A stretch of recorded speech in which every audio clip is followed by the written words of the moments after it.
and welcome to another episode of In Conversation with Alethia. I am your host, Alethia O'Hara-Stephenson. In this show, I sit down with amazing individuals in our community who are doing incredible and inspiring things. This show will educate, it will empower, and it will inspire you. Today, I am honored to have an amazing community leader, an educator, and an author in our midst. Her name is Dorrett Homer. She recently penned 2 children's books, and today she's here to share her special journey with us about one. Welcome to the show, Dorrett. Thank you. It is such a privilege to be here with you. Thank you. I'm so happy that you said yes. And the reason why we are here today is to talk about your journey and the special children's book that you recently published called Hi, Miss Homer. Yes. Yes, it has been a journey indeed, publishing my book, just getting my book out there in the public, in different institutions, in the educational institution, from the writing process to illustration, picking the right illustrator for my book, placing it on the right platforms. It's just such a journey, and I'm so grateful that the book is available now. Wonderful. Congratulations. Thank you so much. Yes, that's an incredible accomplishment. Thank you. Before we get into all of the other great details, share with us a little bit about your background. I understand that you're a mom and a grandma. Okay. Well, I am a person that I wear many hats. And so my name is Dorrett, as you mentioned, Dorrett Homer. I am married to my husband for over 28 years. I have 3 children. Wow. And I am also a grandmother to my little grandson, Cairo. He is 2 years old. Nice, congrats. Yes. And I am also, what many people don't know is that I'm also an ordained minister. Oh, okay. Yes, I am also an ordained minister as well. Yes. Lovely. Thank you. And I understand that you hail from Kingston, Jamaica. Oh, yes. Even though I immigrated from Jamaica many, many years ago, over 40 years ago, yes, I was born in Kingston, Jamaica. I'm from a very large family. I have 5 brothers, and there are 3 girls. So the family is really, really huge.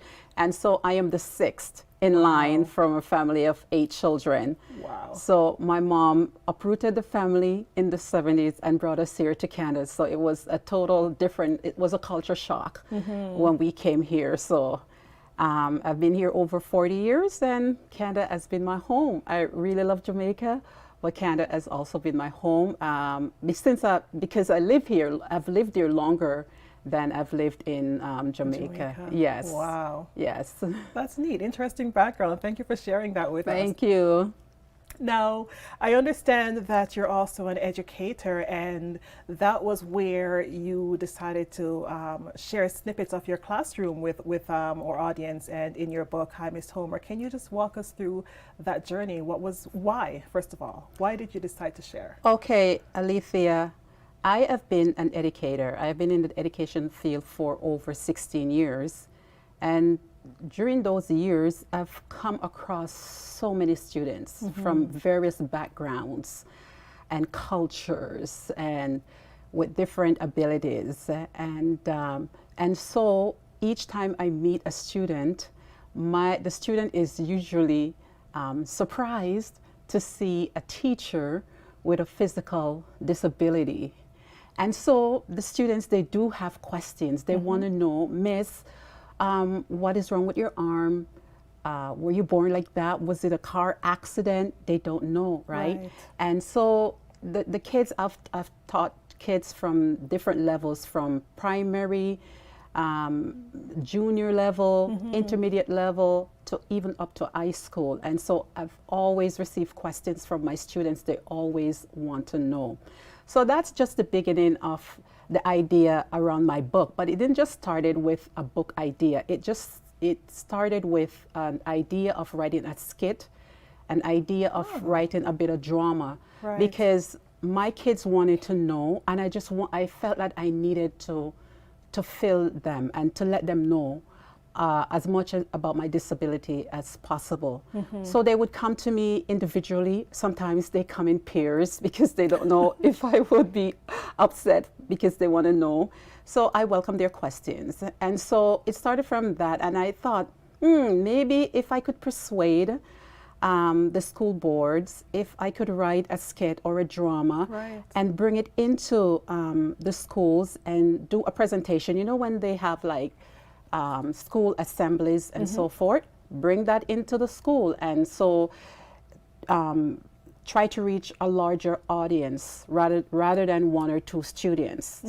So I wanted to reach a larger audience of students so that they could participate, they could see me in person, and they could ask questions. So that is what the intent was. Okay. And so I started writing my skit, and COVID happened.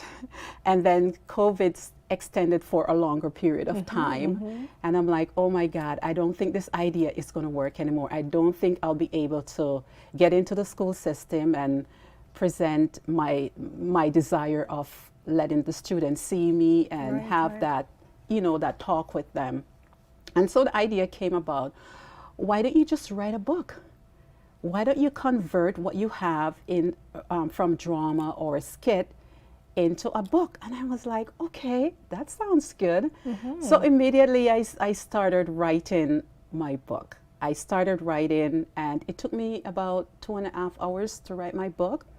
And the only reason why it took me 2.5 hours is because it's my personal story. Right. It's not anything that was embellished or fabricated. It was just natural. It was just organic. It was just about me. And so I wrote my book because I wanted to share my realities within the educational system, within an institution where teachers with a physical disability are underrepresented. Yes. So students don't get to see a teacher with a physical disability. I mean, they see students in a wheelchair. Someone might have a spinal bifida, cerebral palsy, visually impaired, and so they are accustomed to that. But to see their actual teacher in the school system, in front of them teaching, it's something new to them. So I wanted, you know, to draw awareness to me within the school system and to show that we are underrepresented. I don't know the reason for that. Another reason why I wanted to write my book also is to encourage parents who have a child with a physical disability. And they're worried and they're wondering, you know, what will life be like for my son or my daughter out there? So I want them to see that there is hope. There is someone in front of you, in front of your daughter, who has a physical disability that was able to make it. And, you know, also I wrote the book also because I want my students, I wanted to give them permission to ask questions. That's great. I wanted them to know that it's only natural, and we're all in it to learn. You can learn from me, and I can learn from you, and it's not just from a book. That's incredible. I love that. And, you know, as the students are curious, many adults, you know, are also curious and may not know how to approach and ask the questions. So I'm happy that you were able to share that book and enlighten us. When I look at you know, the book and that you shared with us, you talk about the fact that it's called a congenital birth defect. Can you just elaborate a little bit on what that is? Because it sounds so foreign. It sounds so, you know. Well, basically, congenital birth defect is a form of abnormality that started in the intrauterus, the beginning of life. Right.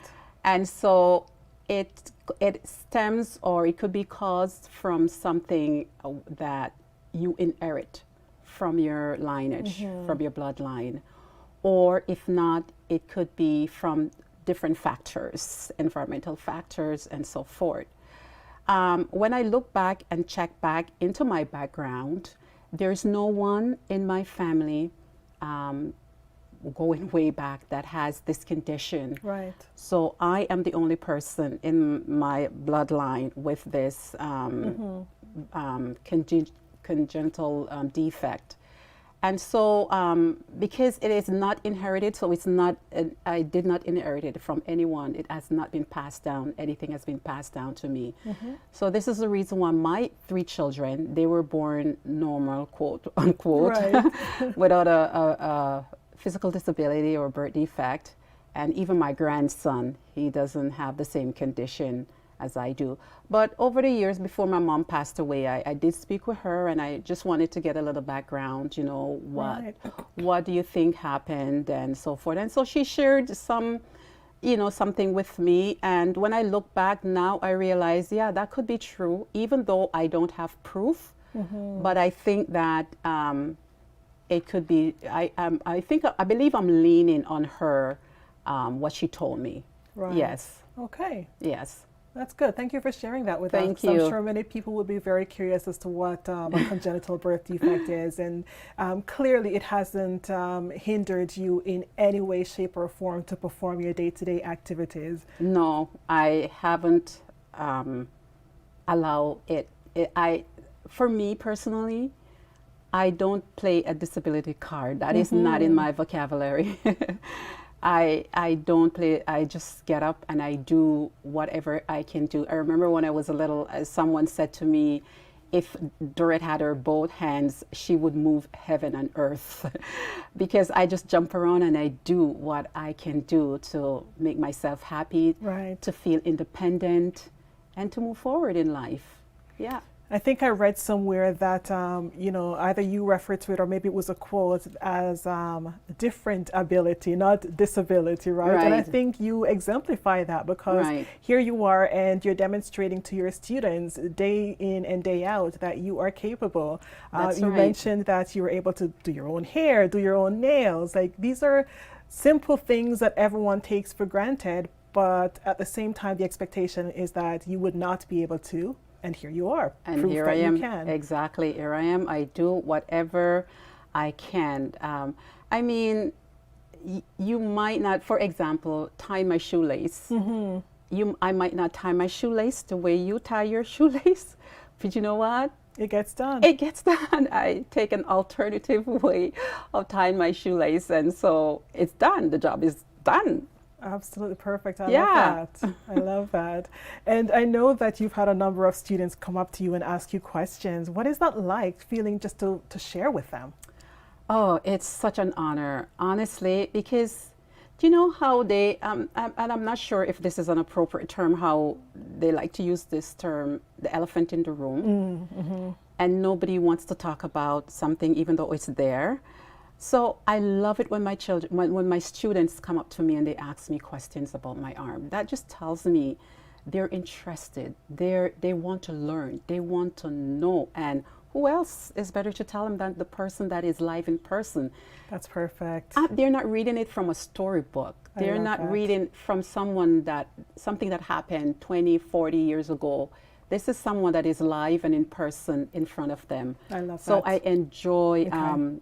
educating my students. I'm going to pause right there because we're going to take a short break. So stay tuned. We'll be right back with a conversation with Dorrett Homer talking about and celebrating life with a different ability.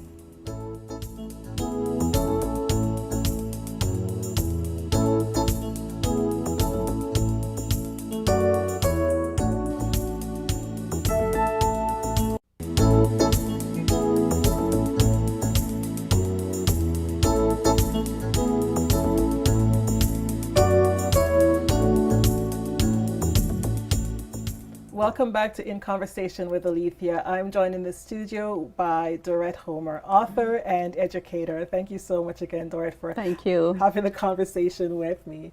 So we left off talking about your students and how they were able to ask you questions. Leading off of that, were there any misconceptions around your different ability? Oh yeah.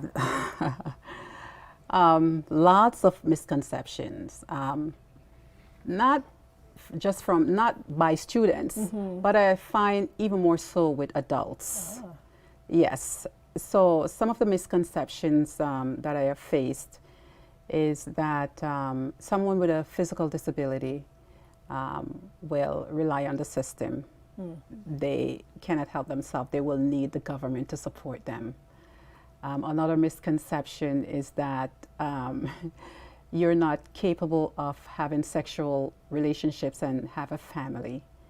They believe that your disability defines who you are, and that you cannot be a contributing member to society. You're not of the working class, and so also that you're not capable of acquiring or obtaining some skills or be licensed in a profession or in a trade and carry out a normal productive life as anyone else. So those are some of the misconceptions that I have come across during my life. And so here you are, you've obtained your bachelor's in education. Yes. You've obtained your bachelor's in theology, yes. and you're now an accomplished author. So yes, the exactly. proof is right here. Yes, right? exactly. Not to mention you are an inspiring educator, inspiring millions of children now globally, not just in your classroom, right, but right across. Right across the board, yes. Wow. For sure, yes. That's incredible. And your journey by itself is quite incredible and inspiring to think that, you had obstacles that were placed in your path, and yet you were able to overcome them and achieve and continue on the path of excellence to achieve great things. So I'm sure your students have been very inspired, and your children. Yes, my children, my husband is behind me 100%. My Love children, especially my oldest son, he considers me as his inspiration. Aww. He's such a go-getter because I consider myself as a go-getter. Like I said, I don't use the disability card. I don't play that card at all. And so I just operate and function the best of my ability. That's how I operate in life, to That's achieve perfect. what I want to achieve in life. Were there any, challenges that you had to, overcome? So, aside from, your different ability, but were there any other challenges as a result that you had to overcome? And in all honesty, the challenges that I had to overcome is not one of a task-oriented or to execute something. Like I said before, I figured a way how to overcome. I figured out a way how to do something differently so that I can achieve and accomplish. So it's not really so much I can't tie my lace, or I can't ride a bicycle, I can't swim, or I can't put in my earring. That's not the challenges. It's part of it, but it's a minute part. My biggest challenge, however, is the misconceptions right. from people, their baseless opinions and ignorance about someone with a disability. And it goes on and on and on. You know how they say, never judge a book by its cover? Yes. But even though they say never judge a book by its cover, People still do. people still do judge you by the cover, by you, what they see in front of you. So they form all these baseless opinions about you before they even know you. And so I think that's my biggest challenge, like the ignorance of people about people with a physical disability. I remember one time I met someone for the first time, and I was introduced, and I said to the person that I have 3 children. And then the next question, when you meet someone and someone say, I have 3 children, what would the next question you would ask the person? Congratulations, how old are they? What are their names, right? I did not receive that question. Do you know the question that I got? The question was, are they your biological children? Oh. Yep. Wow. That's the ignorance that I have to deal with, like, consistently. And yeah. I think, that is unfortunate that, you've had to experience it. I am sorry that you've had to experience that. But, there's also power in you being able to share your story right now, right? Yes. 1, it will serve to educate. And 2, it will also serve to empower others who, may be faced with different abilities, right? To say, to be proud and to own it. Definitely. And this is why I said I want parents to see that they have an educator in the school in front of their child, teaching and educating them, who face some of the challenges that their child faced with a physical disability. Not only someone that has a physical disability, but even a child that doesn't have a challenge or a physical disability or any form of disability. They can see and they can learn about methods, they can learn about inclusion, they can learn about acceptance, they can learn about diversity. It could be part of the my book could be included to be part of the learning tool, a resource to help students develop all these things that are so needed in the school system, because we want to start with students at a very young age. That's powerful. And, I think you've also allowed, individuals now to be comfortable to say, ask questions, respectfully, of course, but that's the only way that you're able to educate and seek to understand. Exactly. Perfectly. I want to give them permission to ask questions. Wow. I find that adults, they want to know, but they don't know if they ask me questions, if it would offend me, their questions would offend me. They want to be politically correct. Right. They don't want to hurt my feelings. They don't want me to feel embarrassed. And so they don't ask the questions they want to ask. But I find that the students, they're so curious. They're so curious and they want to learn, and so they come at me with their questions, and I just welcome that. That's beautiful. Yes. That's beautiful. And I'm glad you touched on that, because even when we were having our initial conversation, I wasn't sure how to, have the conversation with you, because I didn't want to put you on the spot and make you uncomfortable. But in doing that, you quickly reassured me that, you welcome the conversation. And here we are today. We're able to talk candidly about your different ability, your gift. I'm going to call it your gift, because essentially that's what it is, right? We each and every one of us have a unique gift, and yours happen to be a little bit different, right? And with that gift, you're still able to thrive in this world of ours and help others. So thank you. Certainly, yes. That is the idea behind the book. Oh my yes, gosh. I want people to open up and have a dialogue, have healthy discussions. Don't just shove it under the carpet or pretend as if it does not exist. It's not going to change anything. We can move further along in life and make the necessary changes that are necessary to include a more diverse group of people, such as teachers and individuals that are capable to perform. No, that is brilliant. And I think, if organizations and, different institutions start to look at diversity more with a different lens, the world will be so much richer. Our students are now, receiving the benefit of it, because they're able to see firsthand and ask those candid conversations, ask those candid questions with you. Yes, for sure. Definitely. And it also, with even colleagues of mine and close friends, sometimes you don't know what they have been through, or some of them, they might not tell you that they have a child with ADHD, ADD, a learning disability or physical disability.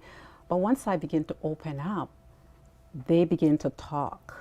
And you could see the burden just like it sheds. Yes. They're relieved that I can now open up, and they look at me as some form of a role model, because it's like it gives them hope. Right.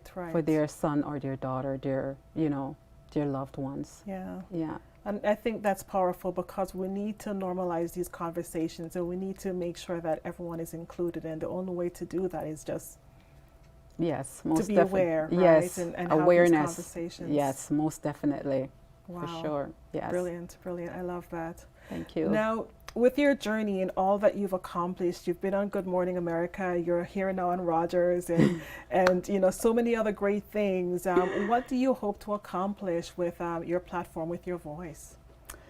Well, I would love to see my book journey across the continents, not just in Canada, across the continents, because there are so many different cultures out there, different people to learn from, and we can learn from them as well. So I really want to see my book get out there, the 7 continents of the world. I love that. And to know that I made an impact in someone's life. It doesn't matter how small it is. I want to know that I made and impact. It has nothing to do with fame. It has nothing to do with accolades and stuff like that. It's about doing the small stuff to be a difference maker in the life of someone. That's powerful. Yeah. That's powerful. I love that. And I can just imagine and seeing it translated into, multiple languages. So I would love to have that. that's awesome. Well, you've put it out there in the universe, and Yes. I truly believe that it will happen. When I think about the impact on, young people and, individuals with different abilities, what message would you want to give to them? Do you know what? Don't feel embarrassed and don't hide yourself, because for me, as a young person growing up, disabilities, well, someone with a disability, first of all, they believe that it's some kind of bad thing happened to you, or your parents did, and it was, that was a cause for you having a disability, and so people didn't want to be near you or be your friend. And so for a young person, I would say don't shy away, don't hide yourself. I was rather a shy person growing up. Even in the classroom, it was torture for me because I just didn't want to be there at times. But I loved to learn. I always wanted to learn. But at the same time, it was uncomfortable to be in the classroom because everybody's looking at me and nobody's asking questions about me. And so it became very uncomfortable. And so I just wanted to hide myself. And so I became very shy. So for a young person who has, any form of disability, don't hide yourself. Love that. Love yourself. Showcase yourself. It doesn't matter who is going to look. It doesn't matter who is going to laugh at you.